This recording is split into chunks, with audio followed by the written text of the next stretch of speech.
What's up guys, welcome back to the channel. Boozer here, thanks for stopping by. Today's video we got some news and sneak preview of the upcoming campaign from Plarium for us. We got some event coverage here as well as what to expect in the coming weeks. So let's jump right into it. Alright guys, here it is. We got an info deck here. So there's a bit of information that was a bit of a preview for the content creators. So we're going to go over all of that here in this video here. I haven't read through everything in its entirety as well. So I'm going to give you guys my first reaction as well.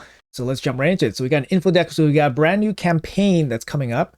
And what is happening? We got the event dungeon. It's coming back. The event dungeon is coming back. If you guys don't know what I'm talking about, is this basically this this dungeon right here. So this one coming soon. It's going to be active. And yeah, this deck's going to tell us more about what's going to be part of that dungeon. So here we go. We got the event dungeon is back. This time a brand new mythical champion will be featured as the dungeon boss. So in previous event dungeons, it was Odin and the Queen of Hearts. So in this one, it's going to be a mythical champion. For the first time, getting raiders to basically fight a two-phase boss. Kurosa, the covetous. Despite being a support type champion in her base form, her abilities still scale off of attack. And I don't know if that's particularly good. So if you want, you could basically call her a nuker with support abilities. I mean, instead of calling her a support that scales off of attack. I can't see a support champion being particularly strong with attack, but we'll see what her kit looks like. During the fight, players will need to adapt to their teams in order to push through Kurosa's defensive buffs in her base form, which she uses to protect not only herself but her allies as well. At the same time, players will have to account for hard-hitting nukes in the alternate form. I mean, we kind of already deal with a boss that transforms, and that's Amius. And, you know, it's a little bit of a pain in the ass, to be honest. Amius, super overcomplicated, convoluted kit and encounter. But hopefully, Kurosa here is a little bit better. Oh, it looks like they buffed up Kurosa here. So she's better protected from HP burn debuffs compared to previous bosses. Bracket, let's call him Amius. She will only take 1% of her max HP as HP burn damage, unique to the event dungeon herself. Your go-to strategy will need to bring strong support champions with no downtime on shields and healing to protect your team from big nukes, and powerful damage dealers to deal with Kurosa herself and her subjects. You know, that's a big problem, right? That's a big problem because HP burn basically allows a little bit more lax gear requirements. If you need powerful damage dealers, that means you need powerful stats and powerful gear for them to deal damage. So if you don't have that, you're not going to be able to deal damage against Kurosa. I mean, you know, we're going to have to play test her and everything to see how effective HP burns or how not effective they are against her. Because even at 1%, it might still be the best option for you, depending on your gear options. But yeah, that's a pretty big nerf. But maybe Brimstone will still be super viable against her as well. Her kit will feature 2 new buffs. Now, I'm not super excited about 2 new buffs or debuffs in this game. There's just too many buffs and debuffs that never get used or revisited, in the, you know, ever again, which is super annoying. It's just more things in the game that you don't really need to overcomplicate it. But here we go. We got a fortified buff. Reduces any enemy ignore defense effects by 15 or 25%. Now that's pretty dang strong, considering that Harima has a passive and that reduces ignore defense effects by 50%. Now you have a buff from one champion that applies your whole team that can ignore, you know, 15 or 25%. That's pretty significant buff. For sure, one of the best ones out there, I'm pretty sure. And then we have the Shatter buff. Wow, increases a champion's ignore defense effects by 7.5 or 15%. Shatter. That is interesting. I mean, there's so many like defense destroy effects, defense ignore effects in this game right now, and it's, you know, obviously very, very important to have those effects so that you can deal damage. You know, what's the point in stacking defense? What's the point in stacking defense? It's a negative to have a lot of defense because it's just going to get ignored all the time. Anyway, some cool buffs here. Hopefully we see more Fortify and Shatter in the future for future champions. That would be interesting. Let's move on to the next slide here. And here is her kit. Here is her kit, guys. For Rosa, the Covetous, in her base form, she has Surge of Chaos. A1, attack all enemies, heal all allies. The value of the heal is proportional to this champion's attack. All right, we don't know the base stats yet, so we don't know if her attack's insanely high or anything like that, or how it scales off of it. So, but anyways, a team-wide heal, it's probably okay. Like for example, like we have a couple champions in the game already that heal anywhere from like 5 to 7.5% AOE. For example, like cardio can do that. But hers an AoE attack, which is really, really good, right? So I'm thinking like when she is in the game and available to everybody, how well she'll play. But, you know, as a boss, it's going to be very annoying. Her attack, whether it's powerful or not, we don't know. Her A2, anything for Suroth. Remove all debuff from all allies. So it's a cleanse. It's a 3-turn cleanse, fully booked. Then places increased attack, shields. The value of the shield proportional to this champion's attack. Okay, yeah, standard 3-turn cleanse, increase attack with the shield. I mean, good value, not insane value, but good value, good value. She is force affinity. That is something worth noting as well. Running rampant or A3, 5-turn down to 4-turn cooldown, places taunt on herself. Fortify. Fortify means the ignore defense effects will be less powerful, and it's only on herself, so that's a good thing. Also places unkillable on all allies except herself. So she puts taunt on herself, and then she gains the ignore defense weakening ability fortify. It's on a 4-turn cooldown. That's kind of interesting. That is kind of interesting. The rest of her team is unkillable, so you probably need to bring some kind of strip champion, block buff champion maybe. Transform this, so that's metamorph, and then her passive, passive collector of pawns, passive effect, receives 15% less damage for each alive ally. Oh, so if she has 4 allies, that's 60% less damage. Active effect, so that's 4-turn cooldown. Instantly transform this champion into their alternate form whenever their last living ally is killed. Okay, so you know, kind of, it could be interesting. Increase attack in all battles, 35%. That's the big one. Let's have a look at her alternate form. Oh baby, yes, she looks great. Kind of Lydia-esque almost with the wings and stuff, but everything about her looks a little bit more demonic, whereas Lydia is a dark elf. Yeah, let's check this out here. So she turns into a support form, into a attack form. A1, triple hit, 1 target. If this attack kills an enemy, deals pure damage to all other enemies. So it's a little bit of a splash. If other enemies are not bosses or minions, the amount of pure damage dealt is equal to 30% of the initial target's max HP.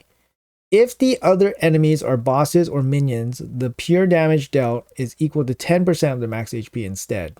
Okay, so it's less effective against basically boss encounters. This attack cannot be critical.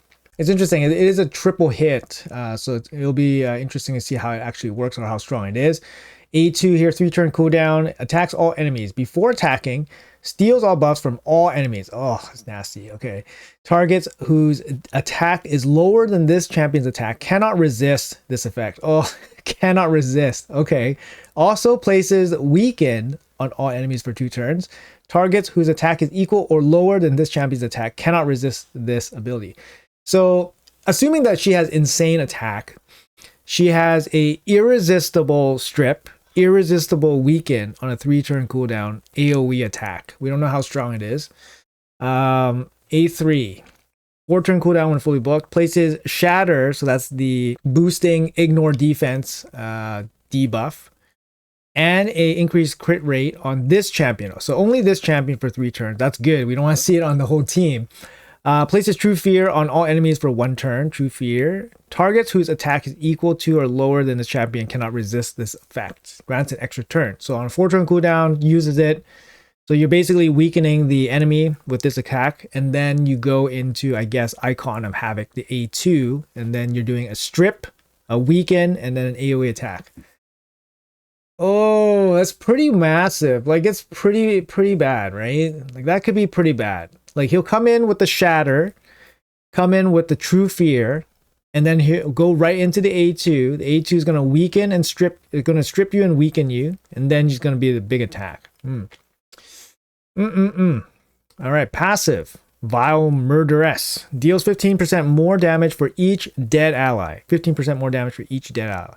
Each critical hit boosts this champion's turn meter by 10% for each dead ally. Critical hit. Good thing boss encounters, they don't have 100% crit rate that we know of anyways. So that's a good thing. But yeah, so she got a turn meter boost. She does more damage for each dead ally. And, you know, in her base form, she's very hard to kill because she has damage reduction. She has all that stuff. Ignore defense, not going to be super strong against her. HP burn is not going to be super strong against her. It's going to be interesting. Basically, she's just like, you know, super chunky and tanky in her base form, and then she hits super hard. She's going to strip you, weaken you, and then hit you super hard in her alternate form. And yet to see how hard she actually hits, though, or her base stats. That's pretty cool. I'm kind of looking forward to this champion, see how well she does. I hope that she is obtainable somehow, but I'm not holding my breath because Odin and the Queen of Hearts were the bosses for their respective event dungeons. They were available in basically winner-take-all events, like winner-take-all champion chase or various 10x events. So far, they haven't done any 10x events on mythical champions, so I don't think Kurosa here is going to be offered as such. But you never know. They might change the tune of things and offer her on a 10x event or something. Maybe 2x primals, 10x Kurosa. I don't know. But just looking at her kit right now, it doesn't seem like her kit's like completely busted. Like it's not like nice or Galathier levels, right? Just looking at it, basically, like she has some good stuff, but it seems okay. Seems okay. But we'll see how hard she actually hits, because that's going to be the big thing, right? Like her support form probably needed a revive. That would have been nice. Like she does place unkillable and taunt, so it's a way to support your team. But she probably needed a revive here to be really powerful. You know, she can stay alive and all that stuff. Increased attack, shield. You know, it would have been nice maybe if she had a block debuff, I guess. And her attack form, I mean, yeah, it's a strip. You know, Wukong has a strip as well, you know. And then she has the shatter, which is basically, it's probably going to be like similar to like 60% decreased defense. Probably somewhere around there. Can't see them being too far off. She does place fear. But, I mean, it's kind of like two fair champions put into one, and then you kind of have like a fair mythical. So if she was a mythical, I don't think she would be like super busted or anything like that. I'm really hoping, you know, just dreaming that she is going to be the first mythical fusion. That would be pretty cool, because we had two bad fusions. Well, bad, you know, they're good in their own right, but obviously less, you know, people were less about them, like Ishiyama and Lysanthier. You know, both of them are okay. I think Lysanthier is better, but, you know, a lot of people weren't going to do them. So we had 2 months of very lackluster activity for fusions. If they had Kurosa here as the fusion mythical first ever, I think that would drive up the activity quite a bit. I think she's average enough that she could be, you know, it could happen. It could happen. Like they might make the fusion harder because she's a mythical champion, but it definitely could happen. Anyways, let's move on. What do we get from the event dungeon here? It's going to be more Pinpoint gear, guys. This is like the 3rd go around for Pinpoint gear in the event dungeon, so we all kind of know exactly what they do.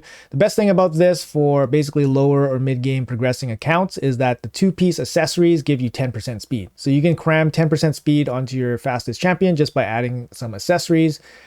Which show up very often in this dungeon. They show up basically a quarter of the drops are going to be accessories.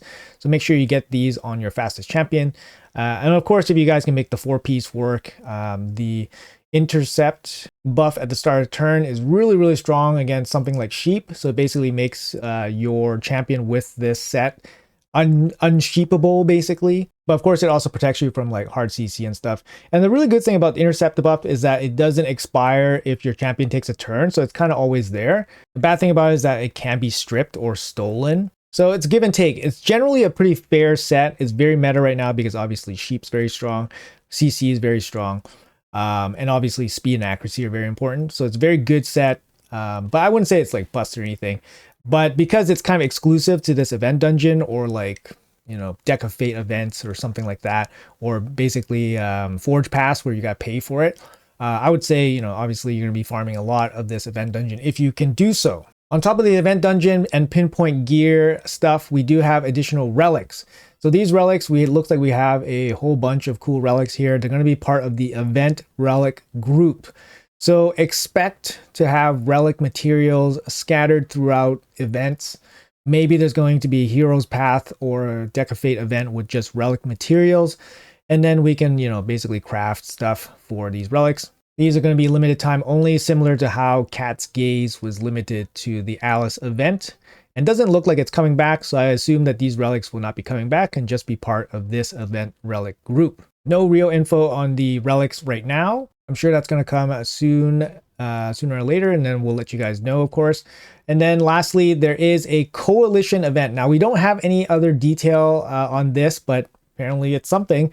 An upcoming campaign will feature a brand new collaborative type of event in which collective efforts of all players is necessary to reach shared goals. More details to be shared soon. So this is probably similar to like the community event where we get to vote stuff or we have to do stuff. I don't know if you guys remember where we had to like put up certain numbers in certain areas of the game or like farm with this dungeon, do this many arena fights, whatever. And then certain milestones of rewards would happen or certain directions for events would happen. I see this kind of like that. There's not really too many ways for players to like interact in a community setting. Like, they had the wand voting. I think that was super lame, by the way. And this is kind of a bad sign, right? Because they have this new type. It's like new. It's marketed as new, but, they could have easily like had a collaborative, collab here with like somebody like, Teenage Mutant Ninja Turtles, just going to say that right now, or, God of War. They could have easily had that going on right now, but instead they choose to have this kind of community, makeshift event. We'll see. We'll hold judgment until, we get more details, but I'm not super looking forward to this in terms of like actual activity from everybody. Just feels kind of lame-ish, but we'll see. Anyways, just look through everything and there's actually no dates for any of this. So we have no idea when it starts or when it ends. So I assume that it's going to last 6 weeks, 6 to 8 weeks. And we might have a fusion as it's happening. So that's the thing, right? There's probably going to be a fusion in this whole overarching campaign with the event dungeon open and all that stuff. The event dungeon is going to offer you another dungeon to basically farm dungeon divers in, which is a good thing. Obviously, CVC is going to be, obviously include the event dungeon as well. So you can farm the event dungeon during CVC. But yeah, right now, no dates. So just a little bit of updates for you guys in terms of the new champion, Kurosa, the Covetous. We do have the event dungeon coming back, pinpoint gear, some new relics, but in this coalition event, but no further details. Like I said, guys, as soon as we get some more details, I'll let you know. So make sure you guys drop a subscribe and hop on by. Anyways, guys, once again, thank you guys so much for watching. Appreciate your time as always. Let me know in the comments below what you guys think about the new champion, about the new events, new relics. Is this enough to keep you guys active in the game, or is it too much, or is it a little lame? Let me know in the comments below. Thanks a lot for watching. I'll see you guys in the next video.